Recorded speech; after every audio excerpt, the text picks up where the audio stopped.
आज सर्वोच्च न्यायालयाचा आपण पाहिलं तर 12 न्यायालयाच्या निर्णयावर मी काही म्हणण्याचं काही कारण नाही। हाँ सर हिंदी में क्या बताना चाहेंगे जो आज निर्णय आया? अभी ने निर्णय पर मैंने टिप्पणी करने की आवश्यकता नहीं, वो न्यायालयीन विषय है।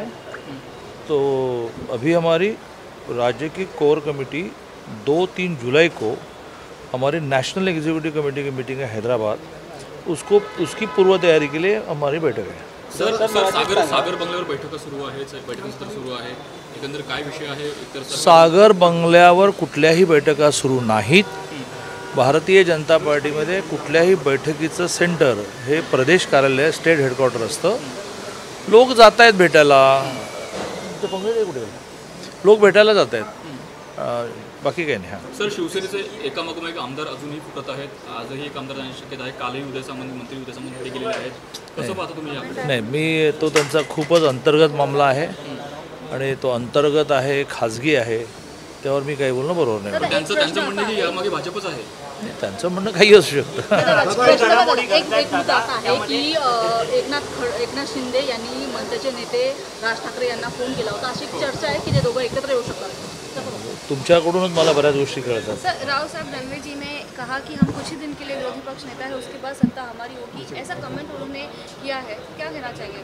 नहीं, वो राव साहब दानवे जी को ही पूछिए, ऐसा कोई विषय अभी नहीं है। हम हमारे रूटीन में लगे हैं।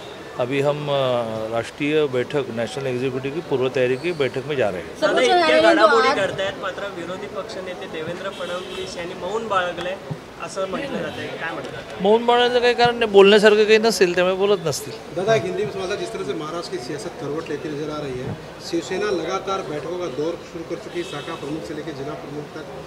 अभी अपने तमाम विंग को उन्होंने अलर्ट कर दिया है। एयरपोर्ट पर भी एक बड़ी पैमाने पर शिक्षकों को रहने के लिए कहा गया है। क्या बीजेपी की तरफ से भी ऐसी खबर आ रही कि तमाम पदाधिकारी ये शिवसेना का अंतर्गत मामला है। उन्होंने क्या करना, कैसी तैयारी करना, उसको उत्तर के रूप में उनके जो बाहर निकले लोग हैं एकनाथ शिंदे जो, उन्होंने क्या करना, वो पूरा उनका अंतर्गत मामला है। हम इस विषय में दखल अंदाज नहीं करेंगे, हमारा रूटीन चल रहा है। दादा अनेक आमदारांनी याच्यापूर्वी तक्रार केलेली आहे की मुख्यमंत्री आम्हाला भेटत नाहीत, वेळ देत नाही, मात्र आता जेव्हा एकनाथ शिंदे यांनी बंड केलेला आहे तेव्हा मातोश्रीवरती शिवसेना भरावावरती घडामोडी वाढलेल्या आहेत। आदित्य ठाकरे असतील हे सुद्धा आता गाठीभेटी घेत आणि मेळावा घेत आहेत। म्हणून म्हटलं ना की शिवसेनेने काय करायचं यावर मी टिप्पणी करण्याचं काही कारण नाही। बीजेपी कार्यकर्ताओं को एयरपोर्ट पे रहने के लिए कहा गया है क्या? नहीं, बिल्कुल नहीं, कोई कारण ही नहीं। यह शिवसेना के 2 गठों का विषय चल रहा है, उसमें बीजेपी ने कुछ करने का विषय नहीं आता। हमारे काम हमारे लिए बहुत है। अभी तक कोई प्रस्ताव आया है? नहीं, कोई नहीं। सर हैदराबाद का जो नाम है वो तो हर मुद्दे में लिया जा रहा है। किनका? बीजेपी का नाम लिया जा रहा है, जैसे कि आपने कहा कि 2 गुटों के बीच में है, लेकिन बीजेपी का नाम हर जगह लिया जा रहा है, तो इस बार उनको कौन रोकेगा? लेने वालों को कौन रोकेगा? लेकिन दिस इज अ फैक्ट, ये टोटल शिवसेना के 2 गठों का आपसी संघर्ष है, आपसी मामला है। बीजेपी ने इसमें कुछ करने की आवश्यकता नहीं है। हैदराबाद की कार्यकारिणी की बैठक होने वाली, उसमें बीजेपी आमच्या मागे महाशक्ती आहे, राष्ट्रीय पक्ष उभा आहे। नाही, आता ते कुठली महाशक्ती म्हणतायत, ते कुठला राष्ट्रीय पक्ष म्हणतायत हे त्यांनाच माहिती आहे। केंद्राकडून सुरक्षा मिळालेली आहे आमदारांना। नाही, ती केंद्राची जबाबदारी आहे।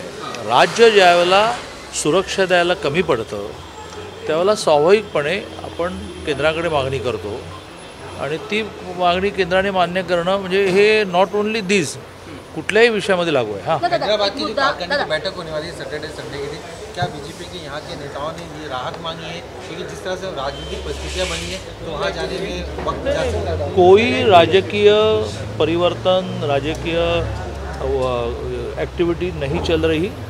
हमारी राष्ट्रीय बैठक हमारे लिए टॉप प्रायोरिटी के है, तो हम किसी ने भी उस बैठक में न जाने की परमिशन मांगी नहीं है, परमिशन दी नहीं जाएंगे। दादा एक मुद्दा, सध्या फ्लोअर टेस्टचा विषय जास्त चर्चेमध्ये आहे। नाना पटोले यांचं असं म्हणणं आहे की राज्यपालांनी अजून विधानसभा अध्यक्षांची निवड केली नाही आहे, त्यांनी अधिवेशन बोलवलं तर फ्लोअर टेस्ट होईल। नाही, मला काहीच माहीत नाही। नाना पटोलेंना जेवढी माहिती असते तेवढी मला नसते। बरं, उपमुख्यमंत्री अजित पवारांना कोरोनाचे लागले नाही, त्यामुळे त्यांच्या तब्येतीला आराम पडावा असं ट्विट आत्ताच मी केलं आहे।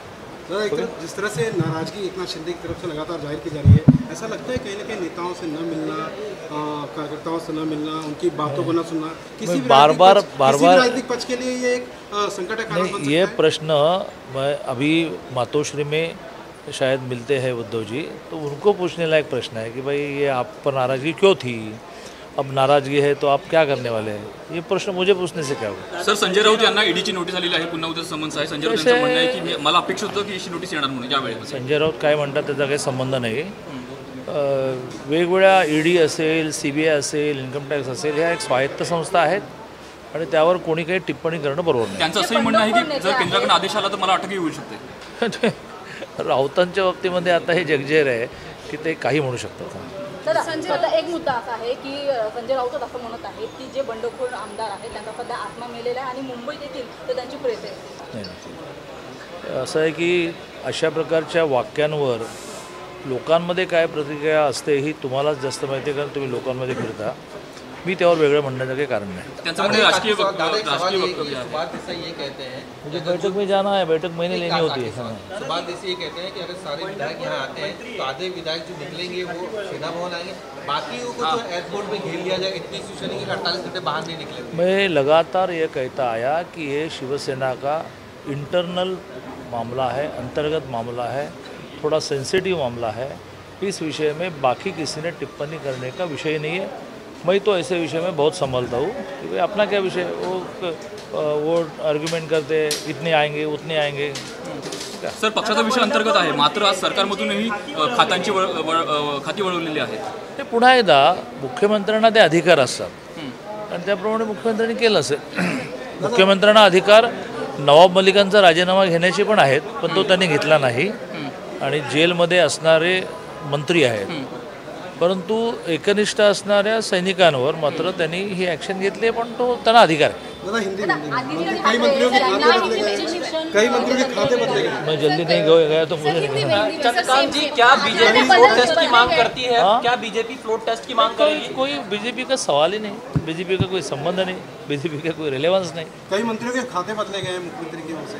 यह मुख्यमंत्री को अधिकार रहता है। मेरा कहना इतना ही है कि मुख्यमंत्री ने नवाब मलिक का भी इस्तीफा लेना चाहिए, वो भी उनके अधिकार में। कोर कमेटी की बैठक है आज। दादा, चंद्रकांत जी, एकनाथ शिंदे ग्रुप ने जो प्रस्ताव दिया था, जो याचिका लगाई थी कोर्ट में, उसमें लिखा कि 38% समर्थन वापस ले लिया है। क्या ऐसी स्थिति में आपको लगता है कि उद्धव ठाकरे की सरकार अल्पमत में आ गई है? मैं कोई कॉन्स्टिट्यूशन का एक्सपर्ट नहीं हूँ, बहुत एक छोटे गांव से आया हुआ MLA हूँ।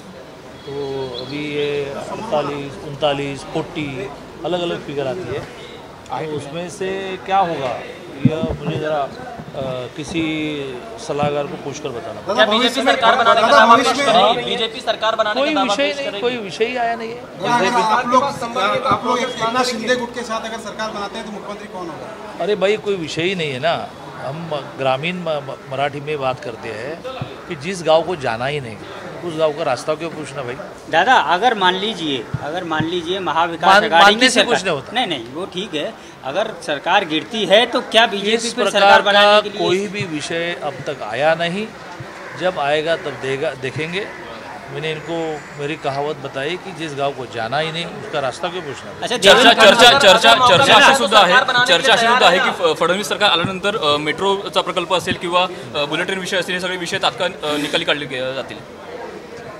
सगळं हवेतलंच आहे हो। म्हणजे ती एक म्हण मी म्हटली तर पुन्हा माझ्यावर काही आक्षेप येईल, पण चला ही म्हण सांगायला कशात काय आणि फाटक्यात पाय। दादा, उपमुख्यमंत्री अजित पवार, दादा मौका मिलता है तो क्या सरकार बनाने के लिए तैयार है? नहीं, विषय नहीं है ये, अभी विषय नहीं है। It's totally irrelevant question. क्या केंद्रीय नेतृत्व के साथ चर्चा करेंगे इस सेंट्रल लीडरशिप के साथ? अरे भाई, जब विषय नहीं है तो चर्चा क्या करें? अभी मैं हैदराबाद की बैठक की चर्चा करने जा रहा हूँ।